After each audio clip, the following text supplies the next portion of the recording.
টেনত ফিস কত টাকা দিছিস? 450 টাকা। আইন হিসাব হেডমাস্টার কি নাম হেডমাস্টারের? হামিদুর রহমান। স্কুলের নাম কি? হাই স্কুল। কি হইছে? মিজানুর রহমান। পয়সা কত দিছিস? 450 টাকা। কাক দিছিস? সুভাষ স্যার। কি স্কুলের কি নাম? সাউথ বেটামারি হাই স্কুল। কত করে পয়সা লইছে? 450। কি করে দিছে পয়সা দিয়ে? স্কুলের ফিস। হ্যাঁ ফিস। ফিস আমি যেমন বুঝলাম তো আমাদের ফিস দেওয়া লাগে। হ্যাঁ হ্যাঁ। সবাই পয়সা নিছে, সবাই সবাই নিছে। সবাই নিছে। আমার কিতাব আছে না, বিজ্ঞান কিতাব আছে না। আমার কিতাব আছে না, একটা কিতাব আছে নাই। আমার কিতাব পাই নাই। আমার কিতাব লাগবে। আমার কিতাব লাগবে, বিজ্ঞান কিতাব নাই, আমার কিতাব লাগিব। আমরা 450 টাকা লৈছে। কি করে লইছে? কি কয় স্কুলৰ মানে কিতাপৰ ফিস লৈছে আৰু আমাক বলে কৈছে যে বাকি দিলে নালাগে এতিয়া ফিসটো দিব। মানে আগতীয়াকে আগতীয়াকে লৈছে 450 টাকা লৈছে কিন্তু আমাক কিতাপে নাই দিয়ে এতিয়া লৈছে। আপনার কি নাম আছে? পিএমসি সাউথ বেটামারি হাই স্কুল।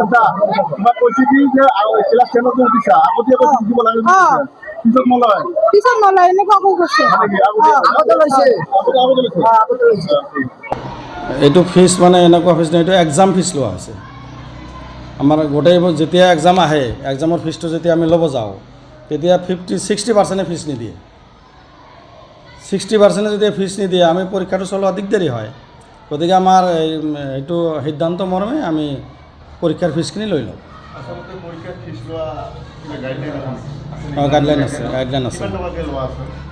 পৰীক্ষাৰ ফিজ আমাৰ হাফ ইয়াৰলি 150, তাৰপিছত এনুৱেল 150 আৰু ইউনিটবিলাক 75কে। মাহৰ মূৰত হয় নে 3 মাহৰ মূৰত হয়? ইউনিটবিলাক 3 মাহৰ মূৰত। এইবিলাক 75 কৰি লোৱাৰ মানে নিয়মে আছে নেকি? আছে আছে আছে। আৰু হাফ ইয়াৰলি আৰু ফাইনেলত 150 টকা 150 টকাকৈ লোৱা নিয়ম আছে। আছে। মুঠ আপুনি 400 টকাকে লৈ আছে। হয়। আৰু যিসকলে নতুন লাইনত আহি আছে সেইসকলক সেই একে এডমিশ্যন ফিজ, এক্সাম ফিজ। নাম লগোৱা সময়তে ল'ব লাগে নে যেতিয়া ৰিজাল্ট দিব তেতিয়া ল'ব? ৰিজাল্ট দিয়াৰ সময়ততো ল'ব নালাগে। নাম লগোৱাৰ সময়তে আমি পৰীক্ষাৰ ফিজখিনি লৈ লওঁ। মানে আগতীয়াকৈ লৈ লয়। আগতীয়াকৈ লৈ লওঁ, নহ'লে পৰীক্ষাৰ সময়ত নুঠে যে ফিজখিনি। আগতীয়াকৈ লোৱাৰ বাবে আপোনাক বিভাগীয় কৰ্তৃপক্ষই এইখিনি কি আপোনাক কি দিছিল? বিভাগীয় কৰ্তৃপক্ষৰ তেনেকুৱা হেৰি নাই, কিন্তু এইটো ওৱান কেপাচিটি, আমি পৰীক্ষাৰ ফিজটো ল'ব লাগে ষ্টুডেণ্টৰ পৰা। আগতীয়াকৈ আপুনি ল'ব নোৱাৰে, যদি আগতীয়াকৈ ল'ব পাৰে তেতিয়াহ'লে যদি কিবা গাইডলাইন আছে আপুনি দেখুৱালে হ'ব। নাই, আগতীয়াকৈ তেনেকুৱা কোনো গাইডলাইন নাই, কিন্তু আমি আমাৰ সেইটো একাডেমিক ইনচাৰ্জ একাডেমিকৰ পৰা আমাৰ হেৰি আছে, ৰেজুলেশ্যন লোৱা আছে 150 টকাকৈ ফিজ। একাডেমিক ইনচাৰ্জ কোন হয়? একাডেমিক আমাৰ হেৰি কাউন্সিল ডিষ্ট্ৰিক্টৰ, সিহঁতে মানে মৌখিক অনুমতি দিছে নে লিখিত অনুমতি? সিহঁতো ৰেজুলেশ্যন আছে। সিহঁতে এতিয়া ধৰক যদি একাডেমিক ইনচাৰ্জে যদি নিজাববীয়াকৈ গাইডলাইন বনাই দিয়ে তেতিয়াহ'লে সিহঁতৰ মতে চলিব লাগে, হয় হয়নে? হয়। আপোনালোকৰ যিটো চৰকাৰীভাৱে নীতি নিৰ্দেশনা আছে সেইটো আপোনালোকে তেতিয়াহ'লে ভেঙি চলিবই। চৰকাৰী নিৰ্দেশনাও তাতে একাডেমিকৰ পৰা চৰকাৰী নিৰ্দেশনা পায়ে একাডেমিকে ৰিজুলেশ্যন লয়। চৰকাৰীভাৱে আমি জনাত কোনো ধৰণৰ তেনেকুৱা নিৰ্দেশনা নাই য'ত আপুনি আগতীয়াকৈ ফিজ ল'ব পাৰে।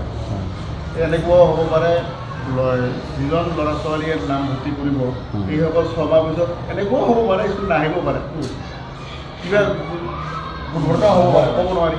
এডভান্স আগত কেতিয়াও ল'ব লোৱাৰ কোনো ছিষ্টেম নাথাকে। আপুনি যিটো লৈছে সেইটো তেনেকুৱা কিবা যদি গাইডলাইন আছে আমি দেখুৱাব পাৰে। গাইডলাইন মানে আমাৰ একাডেমিকত এইটো আপোনালোকে সুধি চাব পাৰে, একাডেমিকত আপোনালোকে খবৰ লওক। একাডেমিকৰ ইনচাৰ্জ কোন হয় আপোনাৰ? একাডেমিক এইটো আপোনালোকে খবৰ ল'ব, আপোনালোকে ওলাব তথাপিওতো আপোনাৰ ডিষ্ট্ৰিক্ট, মানে আপোনালোকে ডিষ্ট্ৰিক্টত যাওক। কোনোবা এজনেতো আপোনালোকক হেৰি দিছে, অনুমতি দিছে যে আমাৰ হেৰি পৰীক্ষাৰ আগে আগে আমাৰ নটিফিকেশ্যন আহে ফিজ লোৱা, আমি সেইমতে ফিজ লওঁ।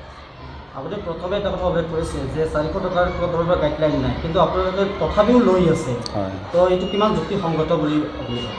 যুক্তিসংগত মোৰ বোধেৰে পূৰা যুক্তিসংগত, কাৰণ সেই সময়ত যে ফিজ নুঠে সেই ফিজখিনি কোনে দিব? সেইবোলে আগতীয়াকৈ আপোনাক 400 টকা ল'ব লগা। আগতে এইটো আমি সিদ্ধান্ত লৈ আমি লওঁ।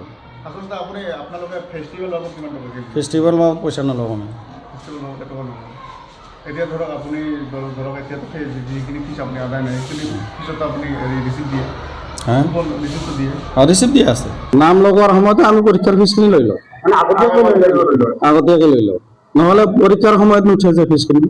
আগতীয়াকৈ লোৱাৰ বাবে আপোনাক বিভাগীয় কৰ্তৃপক্ষই এইখিনি আপোনাক কি দিছিল?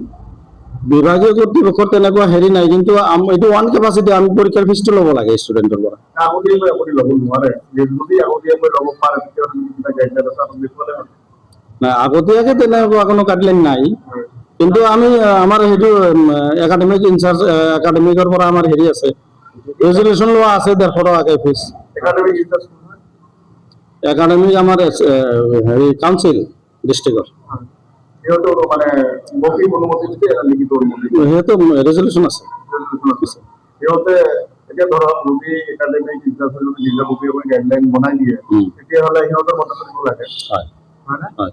আৰু আপোনালোকৰ যিটো চৰকাৰীভাৱে নীতি নিৰ্দেশনা আছে সেইটো আপোনালোকে তেতিয়াহ'লে ভেঙি চলিব।